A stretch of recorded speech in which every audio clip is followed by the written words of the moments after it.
All right, hello everybody, good afternoon. We are Media Relations. Today we'll be talking about what media relations is, the importance of media relations, the do's and don'ts of media relations, as well as how to maintain good media relations. I'm Paul, over there is Victoria and Torin, and behind me here is Kyle and Makayla.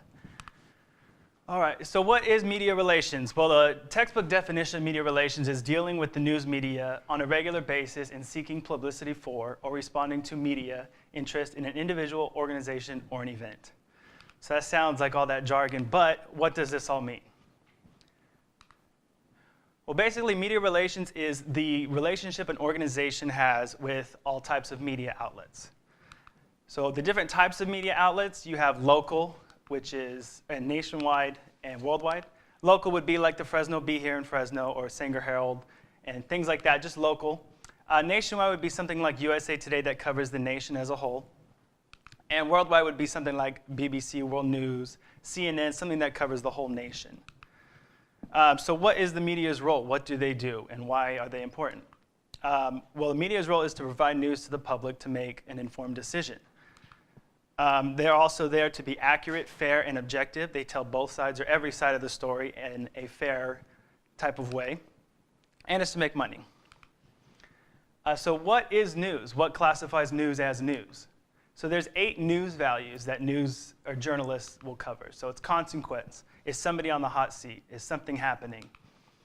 Proximity, how close is it to you? Is it something local? Is it something that in like a nation together that people are worried about? Or is it interest, something that's interesting that people are grasping, that they want to figure out what's going on? Prominence, that's celebrity, names. If you have the mayor coming to your event, you're going to let people know because celebrity makes news. Timeliness, is it right now? Is it happening right now? Is this something in the future? Has it already happened? So timeliness is always important because you want it to be like right now. And then controversy is like I said, is somebody on the hot seat? Is something bad going to happen? Or is there something that's stirring up a lot of news? An oddity, something that's strange, that's not part of the usual day-to-day, it makes news. And something that's hot, is it controversial? Are people talking about it? Are they tweeting about it? Are they posting about it? So these are the 8 news values that journalists look for. And now I will pass it over to Victoria. Okay, so now that you know what media relations is, I'm going to talk to you guys about why it's important and why it's still relevant. So number 1 would be to become an industry leader. Are you an expert in your field? Having articles out there to cite that expertise and of your master skills will raise awareness, and it'll be out there, and this will equal secured opportunities for media outlets. Number 2 would be building positive reputations. So the more positively viewed the organization is, the more reputable the organization is perceived to be. For example, articles on the company's good works, their trustworthiness, that needs to be out there. How can I trust you as a company if stuff like that is not out there? Number 3 would be to increase brand awareness. So this is vital for your audience to know about your company's products or services. This could be blogs or article posts. I don't know how many times I've read a blog about top 5 superfoods that are out there. If that's relevant to your business or your company, put it out there. People will read it. It's easy to consume, and it's out there to increase your brand. Number 4 is SEO reputation. So search engine optimization, there is an entire industry created for this.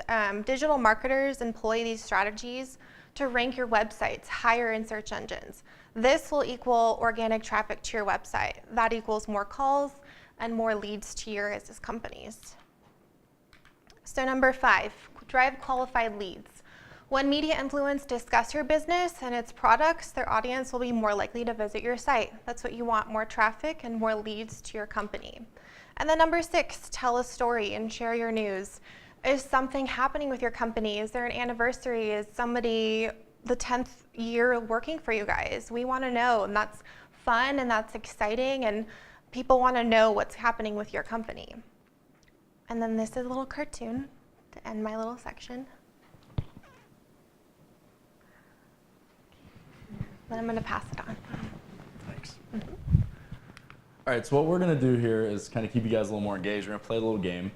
We're going to give specifics about media relations, and I'm going to ask you if you guys think it's a do or a don't. You'll raise your hand for either side of this, and we're going to see if you're right or wrong. So the first one is constantly contacting and pressing reporters to cover your event. How many people think this is something you should do? Good. It's a don't. Don't do this. When you're constantly pestering reporters, it's kind of, I like to think of it as the kid in the back seat asking, are we there yet? Are we there yet? Are we there yet? And no one wants to be annoyed like that. And you have to treat reporters with a certain amount of respect, and that's in a way disrespectful, and it's pestering, more importantly, it's annoying. When you annoy reporters, you get on bad terms with them, and you're less likely to have them cover certain events, and you just kind of breaks your relationship with them. So you want to do your best to not pester and to not annoy reporters or those in the media just because you want them to be your friends. You want to help build relationships with them. Okay, so the next one is practicing the balance between patience and persistence. How many of you think this is a do? Yeah, very good. So this is a do, and the reason that this is a do is pretty much piggybacking off of what Kyle said is it takes everybody's busy. The news is especially busy. And if we're constantly bugging them and blasting their emails, they're not going to want to help somebody who's annoying. And so the reason we want to practice the difference between patience and persistence is because sometimes when we reach out to them to come cover something that we're doing, an event that we're doing, it's going to take them a while to get back to you because I guarantee there's 20 other people that did the same thing you did. So just be patient, give them some time to reply back to you, because if you give them some time and you're patient, it's going to go a lot further than if you constantly bug them and then they're not going to want to help you out in the end. Okay, the next one is trying to build relationships with the media. How many think this is a do? All right. Yep. So this is a do also, and the reason it is a do is because media relations is all about networking, just like a lot of things. And so the reason you want to be kind and courteous to news outlets is because you want to try to network and you want to try to build a relationship with them in order for them to come out and cover events that you're going to be doing. And the reason that you want to do this again is because it creates a larger contact list for you, and it can benefit you in the future. Let's say you need somebody to come out and cover an event. You want to get it on TV, you want to get it in a newspaper. These people are going to be the ones that are going to come out and help you do this. So by being courteous and nice to them and building a relationship with them further than just emails, you're thanking them, you're doing things in person, it's going to benefit you in the future, because then you have somebody in your back pocket to always come out and be like, yeah, that person was really nice to me, they took care of me, they showed me the gratitude that I deserved, and they're going to want to come and help you. So keeping your pitches short and sweet. How many of you think this is something you should do? Yeah, you guys are killing it. You guys are really good at this. So this is a do. And again, the reason why this is a do is because long emails are really hard to read. When you keep things really wordy, people aren't going to take the time to read the whole thing. So it's like fishing. You want to throw your hook in there and get them right away, because if you don't, they're just going to throw it away and they're not even going to look at it, and then you're not going to grab them. And so we want your email to be the one to stick with them. You want it to be really short, really sweet, and it's going to be juicy, and they're going to be like, yeah, we want to come do that for them. And we wanted to get your point across quickly and efficiently, because again, they're not going to want to sit there reading a really long email. They're going to get bored, and they're not going to want to do it. So keep it short and sweet. Okay, the next one, go off the record for things you want left out of the interview or do not want the reporter to share. How many of you think that's something you can do? Good. No, don't do that. You can never truly go off the record with a reporter. It's kind of a common cliche you see in either movies or hear about or read about. You're never truly off the record when you're with a reporter. And that's just when they're conducting an interview, no matter how much of a personal connection or personal level you build with a reporter, nothing's truly off the record during the interview. And that goes kind of with, if you know reporting strategies as well going in, you can be more prepared. And one of them is having someone go off the record, or even the silence where they'll just wait, and they'll, at the end of your question, if they don't say anything else, they'll kind of expect you to carry on. You don't have to carry on with that either. So don't go off the record, and know the strategies they're using for their job and understand how they're trying to operate. But most importantly, don't go off the record with something specifically that you don't want them to share, because they have the ability and the rights to share it. So answer every question regardless of if you want to or not. How many of you think this is a do? How about a don't? Yep. This is another don't. This is something that is kind of tricky when you're new to interviews, is the feeling that you have to answer every question you're asked. And that's not necessarily true. If there's a question about a topic you're not comfortable with, or you don't have a full understanding or completely know what you're talking about even, you don't have to answer. And another important aspect of this is don't just say no comment, because oftentimes that comes off as guilty or kind of in a negative sense, and it has a negative connotation to it. You can just answer and say, I don't feel comfortable answering, I don't know the answer to this, or this is out of my field. Something that explains why there's no comment or why you don't want to answer the question is the best way to not answer a question. But simply don't say no answer, no comment, I don't want to answer this. Give them an explanation, give them a reason why, and let them understand exactly why you don't want to answer, as to breed that you don't have anything to hide. The next one, treat members from national news teams better than those on local channels. How many of you guys think this is a do? God, you guys are killing it. This is another don't. And this comes because you never know where someone's going to end up in their field. Someone that was working for the Fresno Bee 2 years ago can now be at the head chair at CNN. And you want to always have the same courtesy for every level of reporting, every level of reporter, and every field of reporting that you ever are asking them to help with.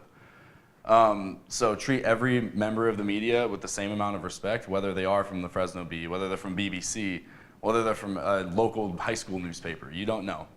Just treat everyone with respect, and it's common courtesy goes a long way. Use your values, use your common sense and your best judgment, and treat everybody with respect. And it'll definitely carry a long way, and it'll help build your relationship with each level of the media. And word does travel too, so if you treat somebody that's a friend with somebody else with respect and you have a good name, you've built your own reputation up, it goes a long way in the field of media. So make sure to say your thank yous. How many of you think this is something you shouldn't do? Yep. So this is something you definitely should do, and the reason why you should do this is because a little gratitude can go a long way with these media outlets. And the reason is you can do everything right. You can show them the way, and they can help you, and everything's great. But at the end of the day, when all's said and done, if you don't say a simple thank you, that could ruin your relationship like that. The reason you want to do this is because it helps you get your pitches accepted. But also at the same time, you don't want to overdo it with these people. You don't want to be thank you, thank you, thank you. You don't want to blow them up on email saying thank you a million times. It's just short and sweet, just like everything else. Just keep it simple, keep it nice, and just a simple thank you can take you a long way, and it can definitely save a relationship. So the last one, answer every question as fast as possible for the convenience of the reporter. How many think this is something you should do? You guys are really sharp. That's also a don't. You want to answer questions with thought over speed. Interviews can take as long as you feel is necessary for them. And reporters understand when they're coming to interview you that eventually it goes onto your time. You're taking time out of your day to interview it, and they understand that, and they're taking time out. You're helping each other. So there's no need for you to answer as fast as possible and try and rush the interview. Because when you do this, you all know you can stumble up when you speak and stuff like that, but you can also say things you don't mean to say, or say things in a way you don't mean to say them. So when you're asked a question, it's important to take a deep breath, think about the response, and word it in your head before you just spit something out for the reporter. Because when you start thinking more clearly about it, you can say it more clearly. You can say it how you want it to be said and how you want the reporter to grasp it. So that's why speed is much more important, or sorry, thought is much more important than speed. See right there? Just did it. So think about what you're going to say. Think about the question. Think about your answer. And then answer it. Don't just spit something out. Now we're going to pass this on. Okay, so now that you know what media relations is, what the importance of media relations, and what you should and shouldn't do when it comes to media relations, you're probably thinking, how can I keep and maintain these media relations? And I'm here to tell you that it's easy to do in 6 simple steps. So step number 1, who should you know? You should be able to identify what type of media outlet and reporter that you want to be in contact with based on what type of news that they report, what type of audience that they end up attracting, and if you want that type of audience to be in your business. You should pay attention to the stories that they tell, and if these stories are related to your business or organization, you pretty much want to build a relationship with someone who can best benefit your business or organization. And step number 2, KIT, or keep in touch. So once you have built and found this reporter and media organization that you love and think is going to benefit your organization best, you need to keep in touch with them. You kind of need to let them know a little bit about you and know a little bit about them, kind of build a personal yet professional relationship with them, because that's the entire purpose of a relation. I hope you guys know that in a relationship. And you also want to let them know that you're an expert in your field or your business, because you want to get on a contact list to be a source in the future for them. Step number 3, time is of the essence. So just as we mentioned in the do's and don'ts, you don't want to waste a reporter's time. Time is money in media, and they don't have a lot of time. Just as much as you don't want your time to be wasted, neither do they. So something that we practice in public relations is to pretty much put the news on a platter. Pretty much tell them where they need to go, what time they need to be there, and why the story is important, and they can run that story for you. Step number 4, got to be there. So just another thing to remember is, as I mentioned earlier, once they identify you as an expert for a source, they can use you for a source, and just kind of take the time to be that source. It should only take a few minutes. Most of you guys should know this. I mean, if you know how the media runs, it's normally like 5 to 10 minutes out of your day just to help them out. I know if on the journalism side, sometimes it's not easy to find a source, so once you are on that contact list, just take a couple minutes out of your day, and they're more likely to help you out and run a story if you're a source for them. And step number 4, stay in the know. So you should kind of know the science of news going into a media relations. You should kind of know when's the best time to run a story, how the news works in a day, what time is the best time to send a story to the news. The more you know about news, the better your relations will be, because you're not just asking favors. You know the ins and outs, how their day runs, and how you can help their day run better. You should probably know news just as well as news knows news, and that'll make your relations even better. And finally, this is one that's kind of obvious. You should be truthful always. You should never lie to a reporter, because their reputation is on the line as well as your reputation. And in that relations, that's really important, is reputation. Also in journalism, to be a credible journalist is one of the top priorities. So the second that you say something that's not true and they run that story, they could easily be fired, and that can easily diminish that relation that you need so very badly. And those are the 6 steps. So now that you know everything about media, these are our sources. And now that you know everything that we know about media relations, how are you going to utilize these strategies into your business? And make sure you tweet us at the hashtag #MRWorkshopWisdom with any comments or suggestions. Is there any questions?